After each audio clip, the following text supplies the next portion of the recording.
What's up, everybody? It's your girl, Erica from the Classy Climb blog. You know, I had to bring on some talented guests. I have a great panel today, but you know the rules. When you come in, definitely hit the like button, drop your city and state so we know where you guys are, so we can do events, meetups, happy hours. It helps us in our analytics. But if you're new to the channel, you don't know who I am. I'm Erica Williams, author of the Smartphone Millionaire book, How to Invest in People, Real Estate, and Businesses from the Palm of Your Hand. You can grab that copy on Amazon or on the links below. I have beautiful guests today. I have amazing guests. So I have out of DC, Kendra Barnes of the Key Resource. I have out of Baltimore, Be More, The Wire, you know it.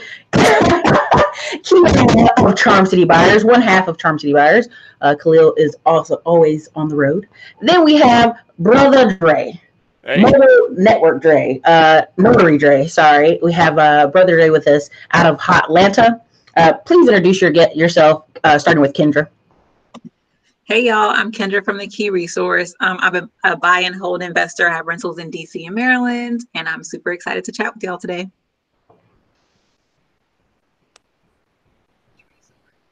Kyara. Oh, yep. Hey, I'm Kyara from Charm City Buyers out of Baltimore. We have 20 rental units, a bunch of properties we're doing rehab on that happen to be on the same block. And we actually own property in Connecticut and in Baltimore. Hey, what's up, everybody? Brother Dre here. Honored to be here with these exceptional, phenomenal ladies. I own a few properties, New York, Atlanta, get another one next couple of months, and a couple with an investment group. And I just know a couple things about a couple things, and I'm just happy to be around these cool people and to talk to y'all, to be honest with you. I'm good with that. Love it, love it. So everybody, it's already 60 of you guys here. Thank you for those who got the text notification. As the show goes on, new people, as you come in, hit the like button and also drop your city and state. Look, man, I'm going to read off some of the cities we have with us and then get the show started. So we've got Birmingham, Alabama, Raleigh, North Carolina, Chicago, and they said ice everywhere. We have Queens, New York, DMV, Baltimore, West Michigan, Clayton, North Carolina, Charlotte, North Carolina, Los Angeles, Fort Ulysses in the house, Atlanta, Georgia, DFW.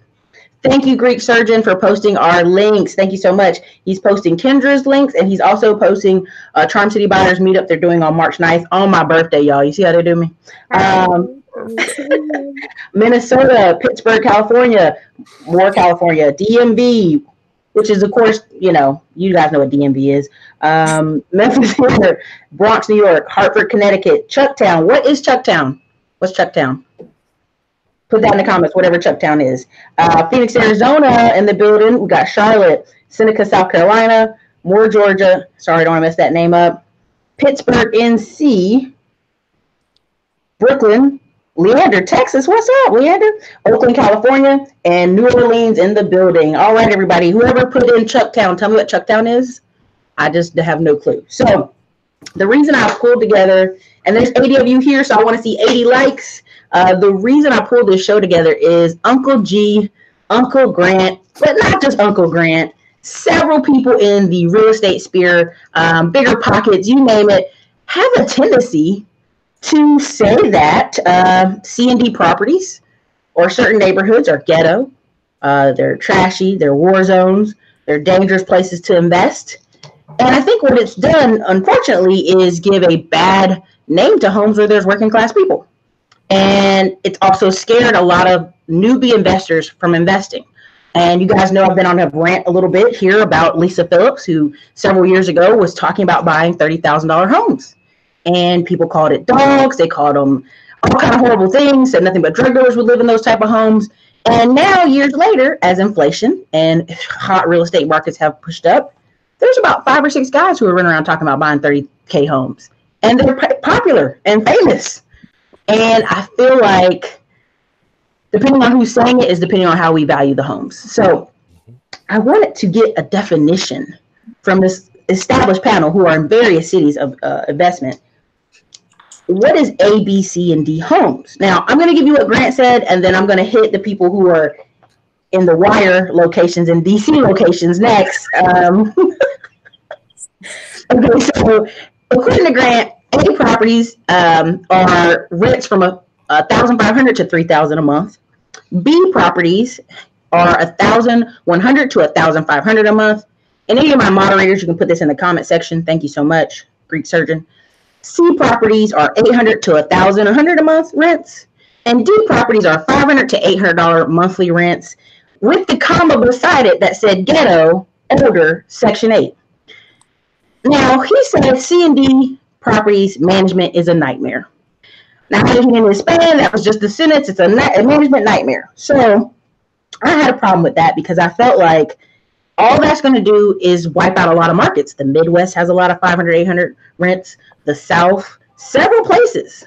And I don't think they're all war zones, but I may be incorrect. So if anybody could correct me on what the definitions are for those, or if you have similar definitions, feel free. If you would, Kendra, we'll kick it off with you. So I think there's an issue when, especially someone with as much influence like Grant Cardone makes blanket statements. I myself I try not to make blanket statements about real estate in general because every market is different. So if I'm a new investor and I'm looking at what he's saying and I'm taking what he's saying as gold, I'm missing out on so many opportunities. So for me in DC, so he said that a D market is like 500 rents or whatever, and it's Section 8. In DC, I'm making $3,000 and $4,000 a month for Section 8 rentals. Wow. So it's like flipping exactly what he said and turning it on its head. So people think that, I can only make $500 or $800 with Section 8. Literally, I have one Section 8 one Section 8 unit producing $4,000, one producing $3,000, two producing $2,600 a month. And so, like I was telling you before, Erica, like I don't have a problem with any investor saying they don't want to do Section 8 rentals, because to each his own. But don't categorize and make blanket statements that could really mislead newbie investors, because every market is different. It's just not fair. No, I completely agree. And to your point, I think when you talk about an A-class neighborhood being from 15 to whatever he said, like that here, even in Baltimore, you can be investing in the hood and be making that much. And so for him to classify different neighborhoods based on your rental income is just completely, in my opinion, off. For me, when I think about what different classes of neighborhoods are, it usually has a lot to do with the economy in that neighborhood itself. So whether they have access to, the transportation access or the grocery stores nearby, or all of those types of things, helps to inform what class of neighborhood it is based on what is available in that neighborhood and what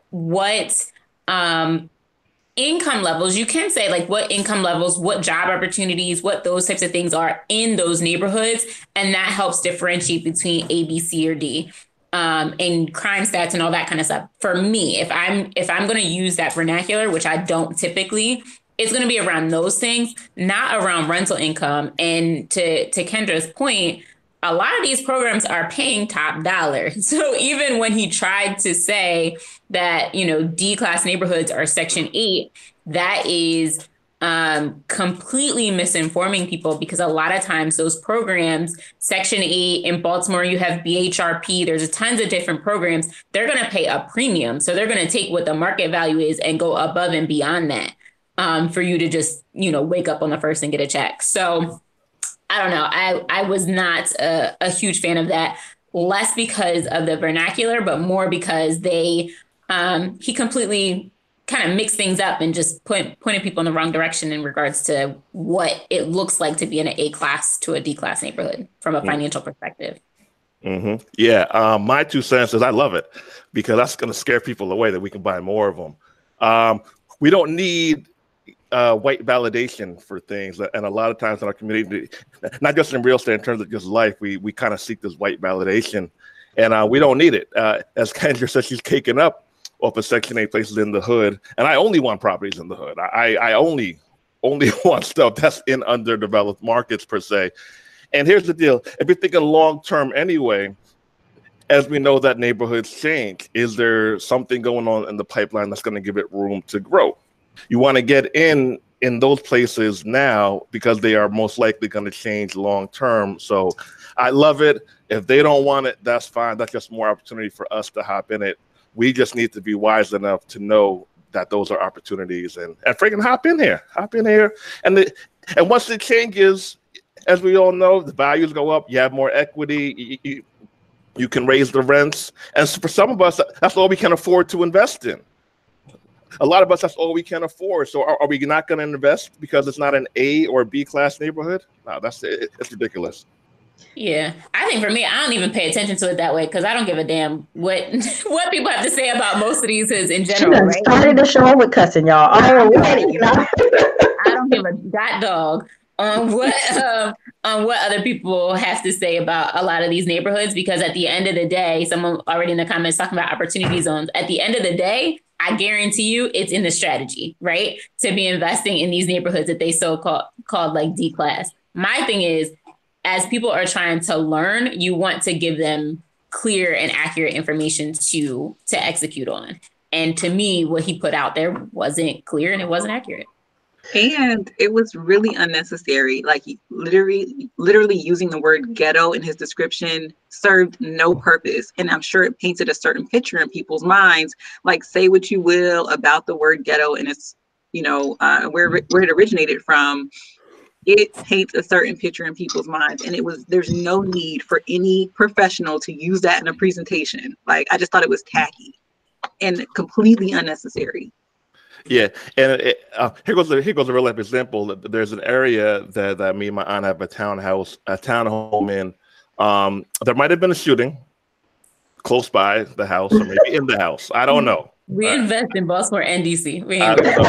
So shooting in the driveway, y'all. No, I'm messing. Maybe there was, but I mean, now that area is so we've had it for like 15. I'm 36, 14 or so years now.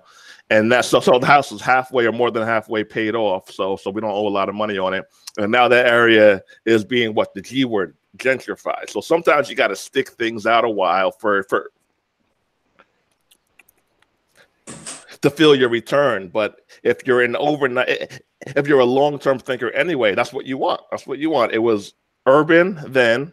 Now it's being gentrified, and now we own it, and it's 3 bedrooms, 2.5 bathrooms, and we could do Airbnb. We could do whatever we want with it. So you got to stick things out.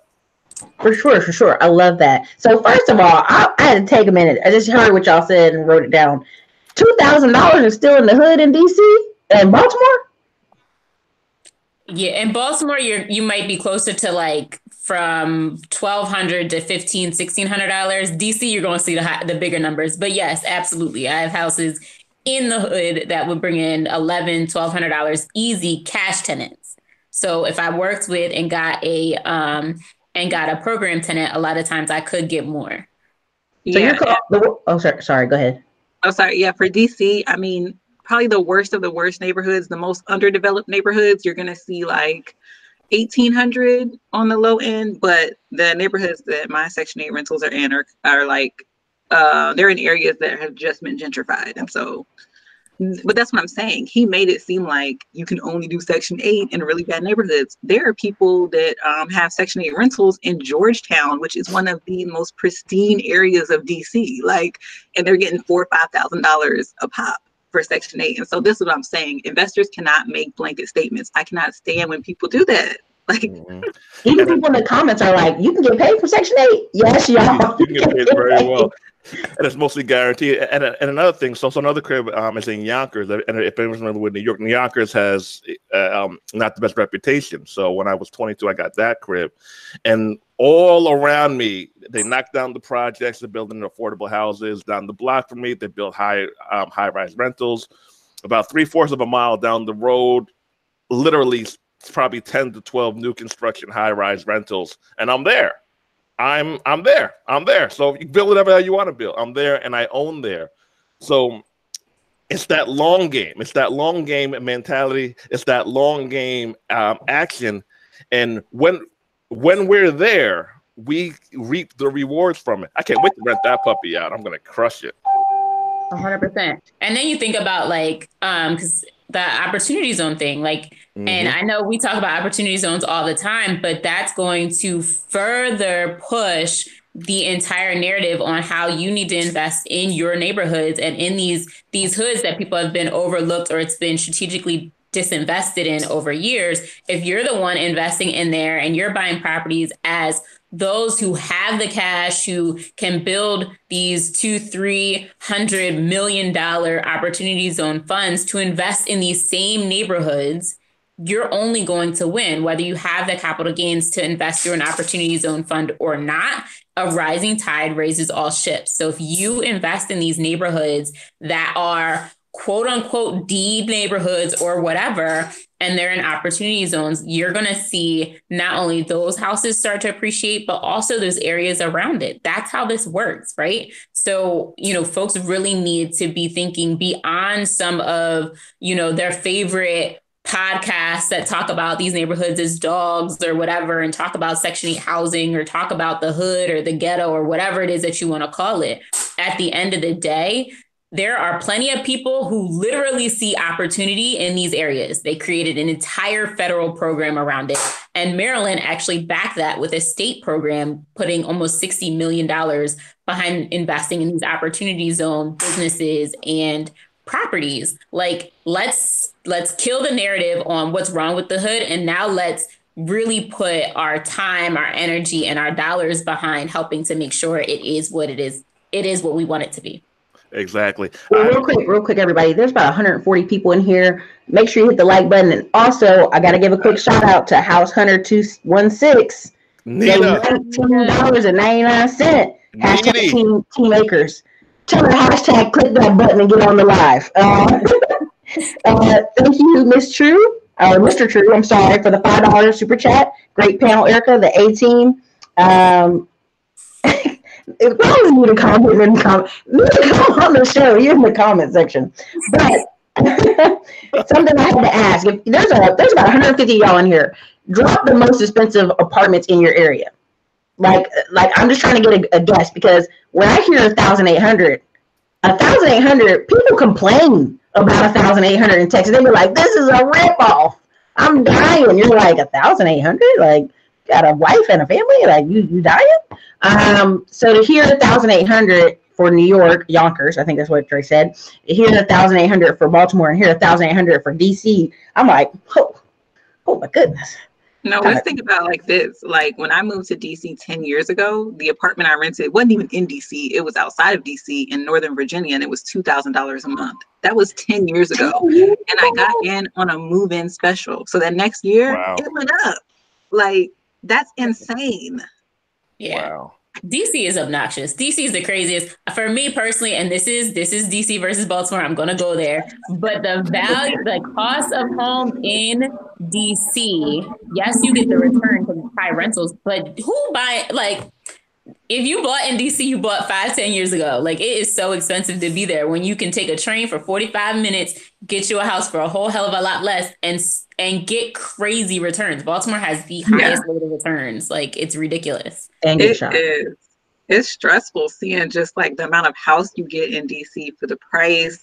Like the building next to our 4-unit, it's a 4-unit that they turned into condos. People are literally buying those condos in that building for $700,000 and $800,000 each, which is really close to the price that we bought this entire building for. And so just thinking about buying a 1-bedroom condo for $800,000 is like. Kendra, you need to like put that on a billboard. I bought a whole building. just to stun on them. You don't even need the gram. Buy a billboard, girl. Go big. Do it. 10x. So I'm gonna read off some of these rents, y'all. Oh, y'all making my head hurt. Oh my goodness. Someone said 2 bedrooms in not the best neighborhoods, 1,500 in Bridgeport, Connecticut. Hold on a second. So, Bridgeport has a reputation to be really urban in certain parts as well, just to give everybody some context. Yeah, gotcha. Definitely. Listen, all I know is Hartford, Connecticut. Drive past it is what they told me. Don't go in there. Hey, that's what they said. They said don't go there. They said don't go there. Hartford, Connecticut. I'm just telling you what the streets told me. Okay. And those streets may be pale, but that's what they told me. Stay out of those areas. The same ones that wrote that article with Grant Cardone. You have 3,300 from Montgomery County, Maryland. Where is that? What is Montgomery County? Where's that at? It's between Baltimore and DC. Okay. Erica Nicole said 1,500 on the low end, and it smells like pee. Stop playing. Erica Nicole. Wow. Somebody said 1,800 because you're near the harbor. The harbor. Okay. I think that's National Harbor. You mean? The water probably. Probably 2,200 for Fort Lauderdale. 3,200 for Palm Beach. Fairfield, California, 1,800. Venice Beach, 2,200 for 500 square feet. Nope, I'd leave. Rocco Medina said 3,500 for a 2-bedroom in my rent stabilized building. What is even rent stabilized? What are they stabilizing it to? Crazy? What is that? That's ridiculous. 2,000 for a studio in Nashville. Jessica, you must be talking about downtown Nashville. You've got to be. We have 2,500 California, Fort Lauderdale, 1,600 in Philly. Ooh, is that the same side of Philly? Where's that at in Philly? Hey, Erica. Go ahead. Hit it. Throw in there. Who here has not looked at a mortgage calculator before? In the chat box, type it in. If you have not, type in I haven't. I want everyone who has not looked at a mortgage calculator before. Say I have not. All right, you can go. Make it easier, Dre. If you have not looked at a mortgage calculator, put a 1 in the comments. Okay, yeah. If you have, put a 2. That's how you do it. Okay. You have not put a 1. I haven't. Okay, cool. Okay, so my point in all this is when people make blanket statements like that, they're just cutting out so many parts of America society. We have so many different cities and so much. Our real estate is so complex. To just give blanket numbers makes no sense. And I see, like we talked about it when Kyara was on the show before, all these people are going to move out of New York, and where they're going to move? Philly, they're going to move to Baltimore, they're going to move that in-between space, and you have people moving out of D.C. Someone in the comments even asked me to ask you about Mount Vernon. I don't know where that is. Yeah, New York. That's by me. So it's just like, there's all these cities. Mount Vernon and Baltimore. You know, they call it some little neighborhoods in every city. Yeah, there's a Mount Vernon near. Same names. Every hood. Every got the same name. Mount Vernon here too. I don't know what he did. We need to Google what he did. But my whole point is you're giving these blanket statements, and I think it really it wipes out young investors. You know, I'm telling you right now, I'm Fayetteville Fort Bragg. Same with Colleen. I did a video in my private Facebook group on Colleen, and I was showing all these duplexes that were like 100,000, and people were like 100,000 for a duplex. It must be in the hood, and I was like, no, look, it's a fine area. Prices are different everywhere you go. Same thing with the video where people said, well, Erica, I can't find a 60K house. I haven't even heard of that. I go, have you gone on realtor.com and spaced out about 20 minutes, 30 minutes? Have you gone out an hour from your location? There are properties that are in your price point. I know Kendra's been doing webinars about house hacking. There's a lot of opportunity out there. And I'm getting frustrated with hearing this word ghetto, or, what's happening is, why do you think these millennials are staying home? Oh, I can't afford rent anywhere. No, you can't afford $2,000 rent, but you can afford that $1,000 place or that $800 place, or you can afford the house hack. And it's shutting a lot of people out. And that's why I want to talk about it. Are you able to share your screen? Probably not today. Okay, cool. Now my panel's crazy. Hold on, let me see. I could do it on my end. We had about 20 people or so who haven't ever seen a mortgage calculator, and I think it's going to force everybody who hasn't to be in a house within the next 6 months once we crunch these numbers. So if you guys want to pull it up with me on your end, I'm going to do what website are you using? I'm just on Google. So I'm doing $200,000, right? So a $200,000 mortgage. How much do you, if you do know the answer, if you have a house, don't answer it. How much do you think that would be with a 3.5% down payment and a 4% interest rate? What do you think that will be for 30 years? So 30-year mortgage, 4% with 3.5% down, which is the minimum down payment in most cases. All right, Dre, you said a 30-year mortgage. Got slow it down for them. Listen, they at work sneaking these phones, Dre. Hold on now. People have their job sneaking the phone. 30-year mortgage. Yep. At what's your interest rate, you said? 4%. 4%. 30 years. Mm-hmm. And what was it was $200,000 house? $200,000 house. We're going to go minimum down payment 30%. I'm sorry. No, I was going to say, Dre, you mean 3%. FHA? Yeah, 3.5%. All right, we got some people throwing some numbers in here. Right. Oh, so just while we're waiting on everybody to get caught up, because it's a 30-second delay, Rockstone said, no, Andre, this Mount Vernon is in Maryland. It's a case study for residents pooling their cash together to leverage loans to develop row houses and vacant businesses. That is very interesting. Okay. All right. So hold on. And Derek Bailey, for the joke of the day, said, no people move from New York to New Jersey. Stop it, Derek Bailey. People do move to New Jersey. Stop it. New Jersey sucks. Stop. So some of the numbers people are throwing in right now, Dre, is 942. I'm just reading them. I'm not judging them. 942, 1,500, 830, 1,200, 1,400, and 955. All right. So with taxes being estimated, principal and interest. So principal and interest, you're looking at $921 a month, right? $921 a month on a $200,000 mortgage. Let's throw in insurance, $70 a month. Let's even say that takes us to $1,000. PMI, private mortgage insurance.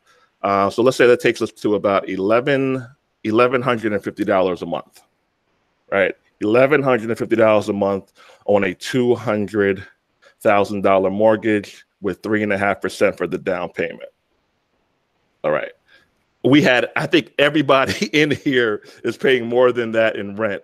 That's for a $200,000 house. In some parts of the country, that can get you a lot of house. Now let's stay there, right? Let's say we're $1,200 a month. Let's say it's a single family, and you rock out an Airbnb like Kendra does, right? You rock out an Airbnb for 2 weeks out the month. Let's say they pay you $600.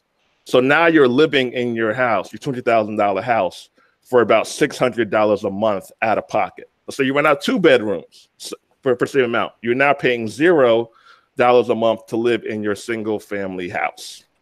Of course, these are rough numbers. Of course, it can fluctuate a little bit, but just to give you some real practical advice on what you can do with a $200,000 mortgage and put down $7,000, you could be living rent free if you wait, Jay, rent a couple of rooms out. Mm-hmm. Wait, Dre, Grant said don't buy no house. Oh, Grant Cardone. Yeah, he's good at some shit. He annoys the shit out of me. This is something I really want to bring up. By the way, he ain't my uncle. Listen. I'm going somewhere with this, but I was trying to get people to see, and Charles Oglesby was going off on this a while ago. Some of the advice that we're hearing does not apply to us. It just doesn't, right? So you have people like Grant Cardone and some other people saying, oh, don't buy a house. Don't ever buy a house. You don't need no house. What is a big engine of wealth in this country? Housing. Fam, you could be living rent free. Wait. Let me hear Kendra. Oh, sorry. I was like, you ready? Oh, do it. No, but say you don't even live rent free. Say you don't even house hack, because it's not for everybody, and I respect that. For me, like I said, I moved to DC 10 years ago, and I was paying $2,000 a month in rent. If I was still living in that apartment to this day, I would have paid my landlord over $200,000. Hello. And when I moved out of that apartment, I would have literally, I did. I walked away with nothing. I don't have no equity. I can't rent it out. I can't sell it. So for me, home ownership gives you options, and people do have varying, advice on living in a home that's basically not making you any money, and you're not making any income off of it. To each his own. But for me, just like throwing money away and walking away with nothing, over $200,000, and I can't do nothing. I can't Airbnb it. I can't rent it. I can't take no equity out to put it on another property. If you have an emergency, if you have medical bills. People who give that advice are coming from a place of privilege, and I don't like it. Right. Absolutely. And I think you can take away some of the points that they're trying to make, right? Being flexible and all those types of things. You can do that house hacking if you do it the right way, right? If you want to be able to do whatever, and you want to be able to move around, you want to have the flexibility, buy a multi-unit. I just gave my next gen folks, I just posted, we send deals out every day, a 4-unit in Baltimore for $155,000. See what I'm saying? Crazy. Crazy. Like you can. I gotta get in that group. You say that to me? Yes, I can. You have to figure out what your goals are. And there's ways to take advantage of the points that they were trying to make by saying don't buy and still buy, get the equity and get the best of both worlds. You have to think of it from your own lens, not a lens of privilege, like Kendra said. Bingo. And here goes the calculator, everybody. Y'all, Dragon broke out the screen. He's showing y'all this. No, because once we see, again, Kendra paid $2,000 a month to live, right? Once we see, we can literally, and if we get Kyara's deal, like that's even below 200. Like, look at this here. And this is with taxes estimated at $257 a month, which is on the higher end. In Georgia, where I'm at now, it's probably like $100 a month. But look at this number. And here's the thing with mortgage, which we don't talk about enough. Once it's done, if you don't refinance it, it's done forever. Like, there's no more. Once you pay it off, if you don't borrow from it, you can't do anything in an apartment. So these fucking idiots talking about don't buy a single-family house. Sorry, my single-family house. They're insane, dude. They are insane. What if things get rough? What if you want to have a stay-home wife, or if you lose your job if you're a dude? Hey, it might not be the best thing in the world, but you have those rooms rented out, and you're able to stay afloat. The options you can have are freaking tremendous. My man Jason Stubblefield, he teaches with us at the real estate school, Black Real Estate School. He used his single-family house in D.C., where y'all are at, to go buy a friggin' building with the home equity line of credit once the values went up in the house. So, yeah. Yeah, and I hear that argument too, like, oh, what if I own a home and then I lose my job? I might lose my house. Listen, if you lose your job and you live in an apartment, you're going to lose that too. Somebody just said that in the comments. He said, let me read this. Or you come on hard times and you're in an apartment, your stuff's going to be on the side of the road. And now you have no options. For me, I own a house and I run out of money. I'm going to rent a room out. I'm going to rent the space out for photo shoots if I don't want to have strangers in my home all night. I'm going to try to sell it. Like, you have options. There's so many things you can do before you even get to foreclosure. There are foreclosure programs here in DC that like help people try to mitigate the process. And there are so many things you can do, y'all. Like, loan modification, rent the place out. Listen, somebody just said in the comments that he lost his job for 2 months. Then he got a new job. Now he's current with all his mortgage. If he was in an apartment, he said he'd be homeless. And these are the facts. You're talking about 21 days versus, let's be honest, even some people stayed a whole year not paying their mortgage, like writing letters, sending a piece and portions and stuff like that. I've seen people do that. I've been on too many phone calls at this point to know the whole game of apartment. Man, I used to be an apartment manager. You know how many letters we were putting people out left and right. I remember there was like a 50-year-old white lady. She lost her job, corporate job, and she was just sucking money out of her 401k to pay her rent. And I'm like, you need to let this place go and go get another job or go get a lower paying job. But again, if she had a house, it wouldn't be that long. And I went through a little modification when I left the job I was at, and entrepreneurship didn't really go well the first time I was job free. And things hit the fan. Sorry, Erica. And I had to get a loan modification. It took about 9 months for it to go through, but I was able to stay in the house. And if it would have went through, again, this isn't ideal. I'm not telling you to do this. I just would have filed Chapter 7 and would have been able to keep the house. So there are so many options you have with the house, even when things aren't ideal. You have so very, very little when you are a tenant. And someone bought a townhouse in the chat. They bought a townhouse for $139 14 months ago. It went up $40K in value for the same single family house that these gurus are telling you don't buy. Congrats on that, Mr. Health and Wellness. Congrats.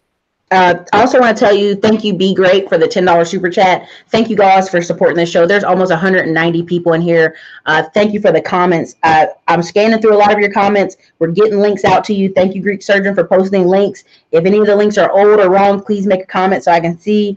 And we're working through it. So I just had to ask.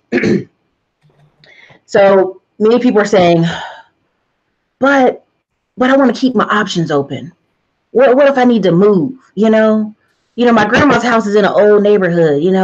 It's a rundown neighborhood. I don't want to get stuck like that. What are some of the things you say to them, Kyara, to get them, unstuck from that mindset?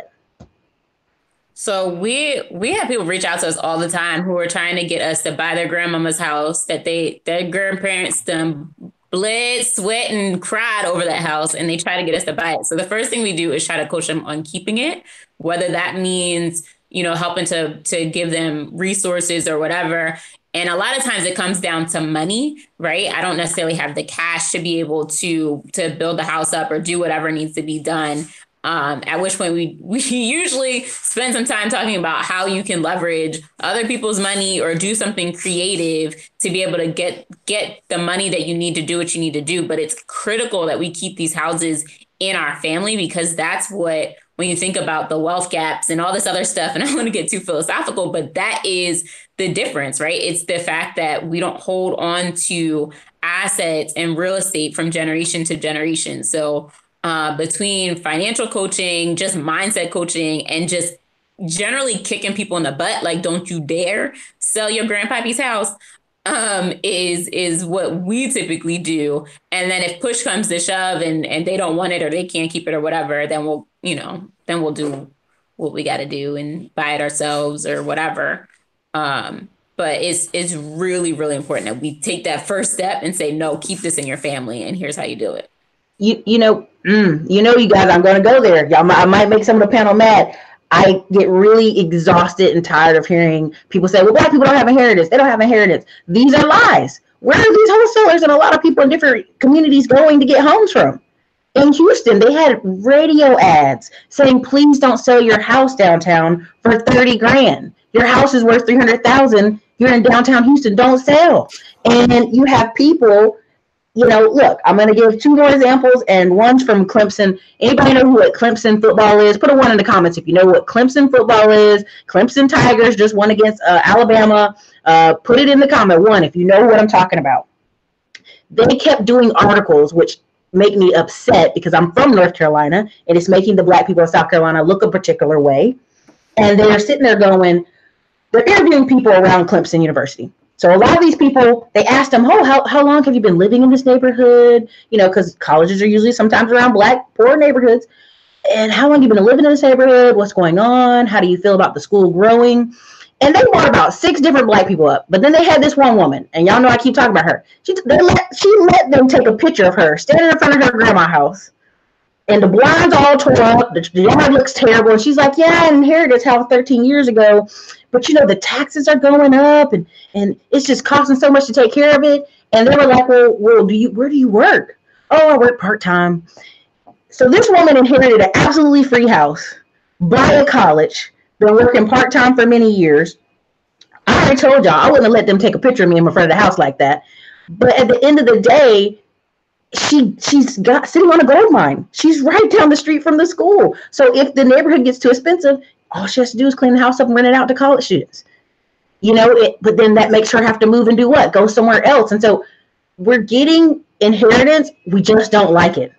Like, I can't put the work into grandma's house, or it wasn't properly willed to me. So now I have to fight with my aunts and uncles for this property. And so I get really upset about that, because I've even experienced it in Austin, Texas. Austin, Texas, East Austin. These houses are going for $500,000. But a lot of times people don't know how to get a HELOC loan, or their credit's not in proper place, or the house hasn't been well taken care of. And you guys know the story. I tell you repeatedly. It's a family. They got 5 adult kids. Grandpa didn't pay for that beautiful house. That house is worth $500,000. All 5 of her kids live in Houston. This woman's 90, almost 91 years old. She hasn't died. Like, I thought she was going to die 3 years ago. She has not. She's still living and going. And her house has $100,000 in back taxes on it. Between the 5 kids who are all married in Houston, all have homes in Houston, nobody wants to pay the taxes. And the city of Austin is still letting them negotiate back and forth 3 years later. If you're in an apartment and you ain't paid your $100,000, you think you're going to stay? No, you're going to be out. So again, we're getting inheritance, but we're not properly keeping it. We're not properly investing in our own areas. And so, it's just like, it's the most frustrating thing, because it's not like her kids are like down on their luck. They're doing good in Houston. I've actually met them. They just can't agree. And I'm like, between five kids, let's all split it a 5-way, $20K each person. Let's pay these taxes down and keep this $500,000 house. Austin's only going to go up. Apple's coming. All these things are coming. So again, when people say, oh, they pushed the Black people out of Austin. No, they didn't. the black people who knew what was coming went out to Manor, bought homes, went out to Round Rock, bought homes, went to Pflugerville, where we're 15-20% of the population, and bought homes. And I just get really frustrated because it seems to be this narrative of like, well, we don't get any inheritance, Erica. That's why things aren't fair in America. And I'm like, that's just not true. No, we have a similar situation in my family too. The house that my mom grew up in, she and her siblings, because they can't agree on what to do with the house, it's paid off. It's to the point where I am as an investor, I'm just waiting for it to go to the tax lien auction. Oh God! I have to buy it. Yeah, seriously. And I told my mom that, like, I'm just waiting on that thing to go up for auction, and I'm going to take it because it's sitting there and it's getting run down. We're wasting money. Like, that could be making money. It's completely paid off, and I don't want to let it go. Like, that is history for me, too. So it is really sad. Yep. And what we don't talk about enough also is the pride and the satisfaction that comes with owning even one home or two homes. Like that level of self-confidence, that stability, that overall pride, morale, and feeling that can only come with ownership. And for anybody who owns a home or part of a home, we know how that is. We like that feeling is electric, and it inspires you to do more, and inspires you to talk about it. You have a great conversation piece. You can inspire other people. I've inspired people, and I don't even got a lot of stuff. And they're like, "Yo, Dre, I got a house because I heard you talk about it." Like the things that it does for the soul is worth way more than money. Especially when you're Black and you do somewhat public work. You even having some interest in small assets, you are going to inspire our fellow people to do the same thing over and over and over again. So on so many levels, these combos need to be had. Man, also thank you. I didn't mean to skip you, Reigning Woman, for the $9.99. It's $10, baby. Super chat. I appreciate all the super chats. I'm not ignoring anybody. Thank you, Be Great, for the $10 super chat. I had to say this. Dre, you're in Atlanta right now. So you can see, excuse me, Decatur. Sir. So what's crazy is so many people in Atlanta had moved from New York, from Connecticut, probably Hartford, moved from all these places up north down to Atlanta. And you know the first thing they said? It's so cheap down here. It's so cheap down here that they started their business ideal, that they started their side business or their side project. They couldn't believe, like, y'all not buying these houses? Why not? And so I think me and Dre even had an Uber driver who was from New York, and she was like, I don't understand, right? Like, it's so cheap here. And I think sometimes we get that kind of moment. We've been living somewhere so long. If you ever talk to some people about why you don't buy a house over there, the same thing happens when I'm here in my hometown. There's houses, 1980s, 1990s, in great shape, brick, ranch styles, good to go. I'll talk to people and I go, why you buy that house? It's like $40K. You've been here. Oh, I don't know. I'm gonna move. Baby, you've been here since we graduated high school. You're not moving. Like, you could have been paid that house off $45K. And I see people driving, what do you call those things? Tahoes and big body cars. Those are $45K. Jeeps are $45K.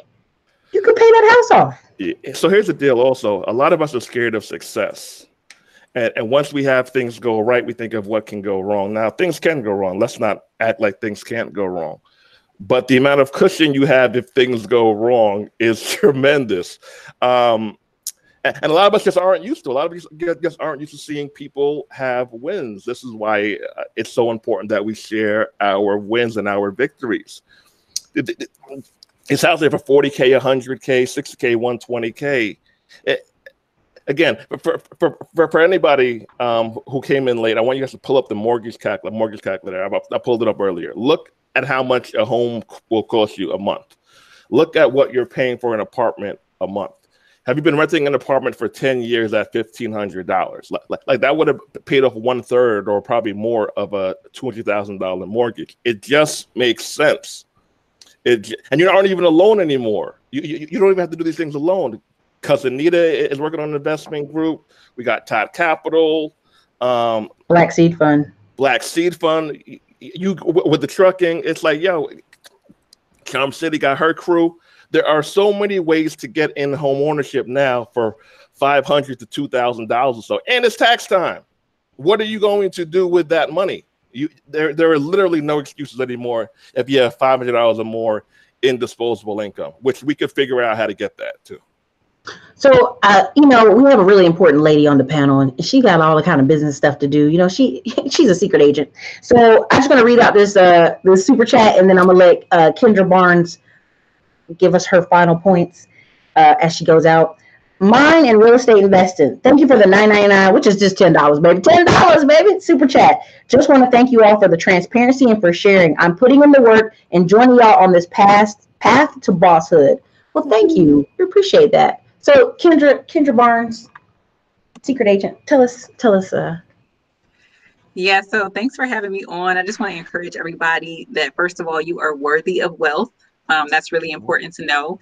And it's really, real estate investing and home ownership is within reach. If the down payment is something that's scaring you, I definitely have some resources that I've put together that help people figure out ways to eliminate or lower that down payment, which could be a barrier to entry.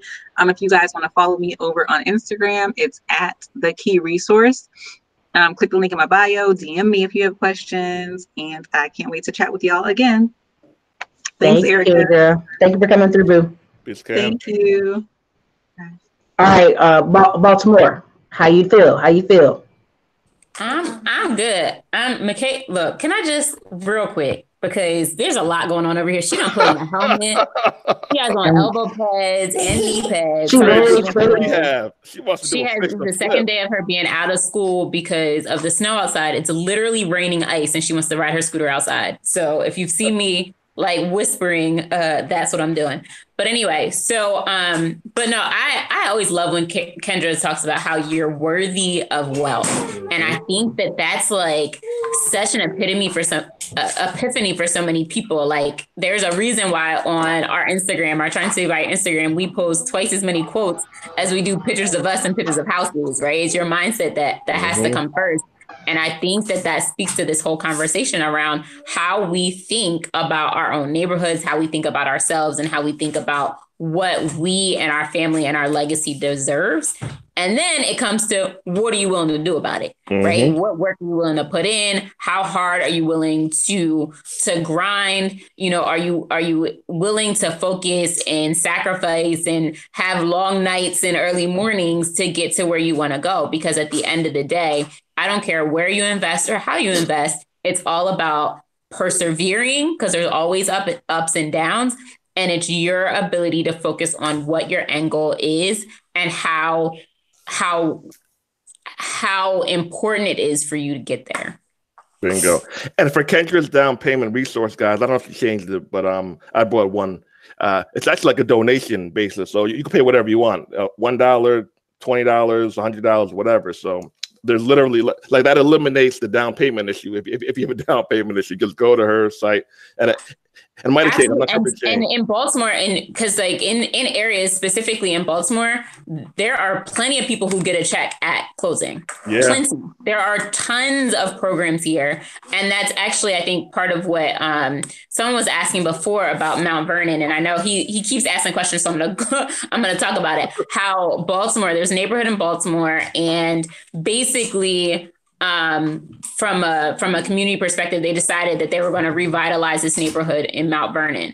And what they talk about how the community came together to be able to do it. But at the end of the day, it was the city, the state that put money towards it. And then they worked with some big nonprofits and big community developers to be able to do it. But again, it's another level, but it's a way of using other people's money, whether it's tax incentives. They used a lot of private lending funds. They were able to raise grants, all of those types of things. But that's basically the 2-second version of that story is they figured out how to leverage all the money that's out there, right? Let's not forget ever that money is printed 24 hours a day, 7 days a week, right? There's plenty of it.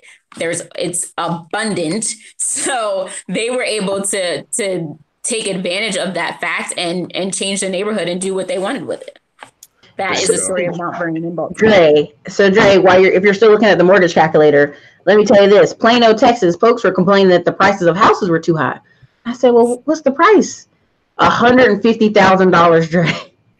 Yeah. Tell me what's the mortgage on a $150,000 house. Anybody in the comments, tell me what's the mortgage on a $150,000 brand new house 3-bedroom. I mean, what is it? It was like 3 bedrooms. Some of them were 4 bedrooms, 3 baths. I mean, it was like it's deluxe houses. It's like $757 or $800 around. Y'all hear that? $757, $800. So also, again, let's break things down to a micro level. We got the macro, right? Macro is long-term wealth, own a house, pride, equity. Okay, micro. We told you where to go get the down payment info. Kendra's website, the Key Resource. You could pay $1 or $20 or whatever. Listen, y'all give Kendra $5. Don't do her like that. Yeah. Hit her with 20. She live in DC. Hit her with the 5. Hit her with 20 if you can. Hit her with 20. I got 5 on. Kendra's the best. Okay, 580 or above FICO score for FHA. 580 or above. Most people have that. Work history. You have to work for a year or 2. If you're self-employed, I think it's 2 years. 9 to 5, 1 year. What if none of this works? If none of this works for you, you can still invest in a group for $500 to $1,000 and up. I really want to hear from people who don't own any of the properties. What are you going to do within the next 60 days to become even a partial home owner? Did you buy the wars? What's the course called? Carry the War Zone Profits. So which one? Your course, the War Zone Profits. Is that what it's called? Other people's money is king. That one. Yeah. OPM showed you how to get other people's money for the rehab work, for the long-term projects. Like we literally have everything on this freaking panel. We gave you guys everything you need to get started. If you need extra info, we got y'all. We need people who are going to take action. We've got 184 people in here. Who is going to take some freaking action? And Derek said $682. Wow. Yeah, one dude said, Maurice Smith said 709 at 3.2%. Right. Wow. The funniest part is I literally just said I shared a 4-unit at that price. 4 units. That's there was somebody was in the chat. They were from Hagerstown, Maryland, and they have 50K houses. So again, people keep saying, "Oh, everything's so expensive up north. There's nowhere. There's places to invest in." So it's about how bad you want it, and what also with the grants. Like, here's why a lot of people don't go with grants. Don't go for the grants because sometimes I think you go in the workshop, you have to go to a class or 2 and do some paperwork. It's a little bit of a pain in the butt, but it's worth it to get into a freaking house for free. I know. Yeah. Here, you just have to go to a workshop. You spend some time at a workshop. You might take a class online and a quiz, and you get access to tons of stuff. Then they have like $5,000 if you get chosen for going through the workshop. Like there's so many different ways that it's literally obnoxious. Like people walk away from the table with checks for $20,000, $30,000. We're doing a project right now that we're really excited about where we're getting a tax incentive to keep the taxes low, right? So we bought it vacant, so the taxes are maybe $500, probably not even that much. But in addition to that, we have another historic tax credit where the buyer of the home gets a refund check at tax time for 30% of what we spent on the rehab. Wow. So our rehab budget is crazy. So they can get like $30,000, up to $30,000 when they file their taxes the next year after they buy the house. There's so many different things and different programs and different grants and different ways for you to get into buying property, not only for yourself, but also for an investment. So for us, and I'll be really transparent, we rented until we had maybe 7 or 8 units or something ridiculous like that. We didn't buy our own house until right before we were ready to leave our full-time jobs because we want to leverage our W-2s and get FHA. So there's just a lot of different ways to get in and to do this. But it's just a matter of taking action and getting it done. So for some people, I know they're gonna be like, but what if there's a recession? Listen, everybody's area is not equally affected. I'm in Austin, Texas. Apple is moving there, and homes near where Apple's going to be have gone up Even old, ugly, busted, ugly houses have gone up in that area. And so you have to look at your area where you are and what's the trend. I know so many people right now in Denver, Colorado, who are just kicking themselves because the price of homes went through the roof when they approved marijuana in that state. I mean, state's just growing on many other, not just marijuana, but other reasons. Same thing, Portland, Oregon. You got to realize, as these people will leave out of California, 250,000 went to Phoenix, Arizona. Yeah. And I know there's an amazing black hiking group in Phoenix, Arizona. You guys should check it out. But as a side note, we'll do a show on that. Then you have Idaho, Oregon, Seattle, all these people escaping out, and Las Vegas. All those places, real estate went up because of what? People leaving California. So you have to at least be paying attention to the news a little bit.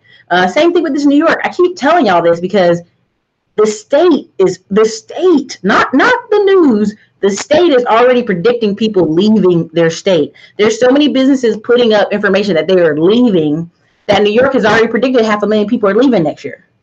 It's not even, this isn't for debate. This is literally, most people say, Eric, I'm up in New York. Ain't nobody going. Yeah, people going left and right. Maybe not your group, but a lot of people are leaving.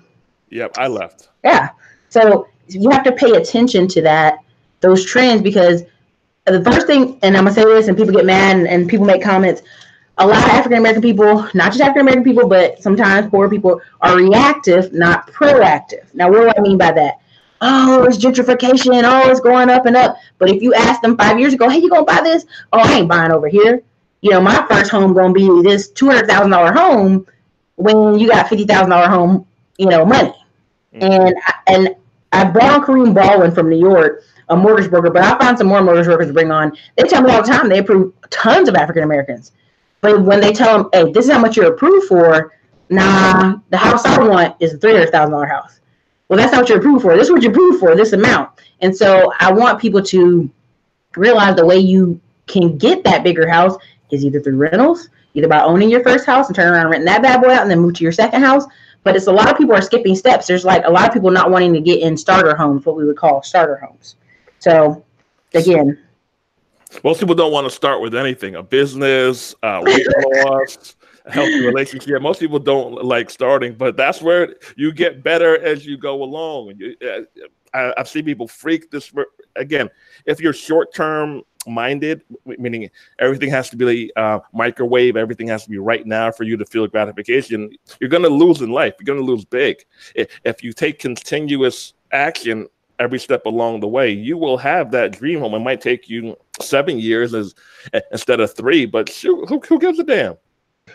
Aisha Berry said, if I buy a house FHA loan, how soon can I buy another house?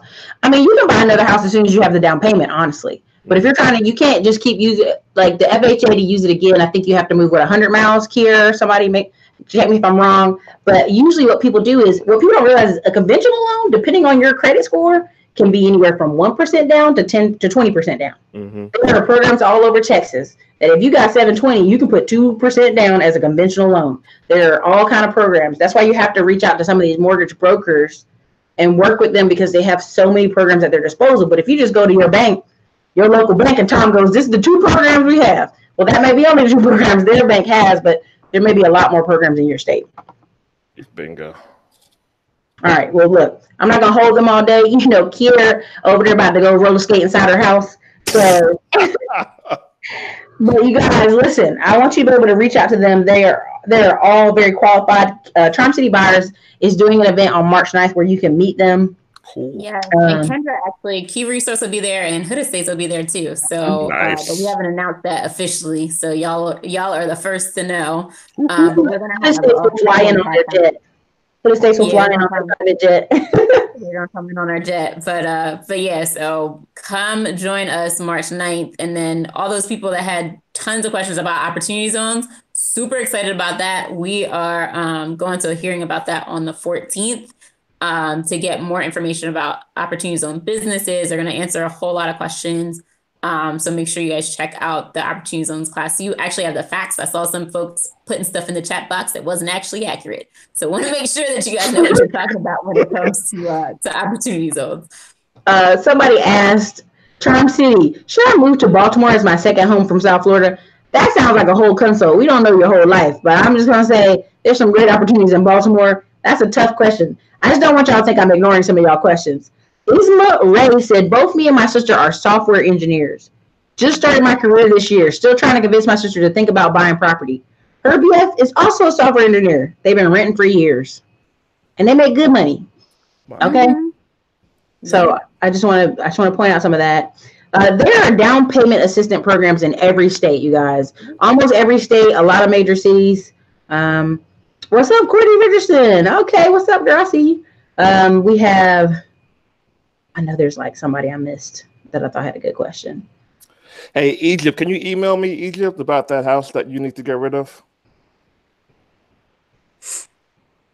Okay, let me see. What else?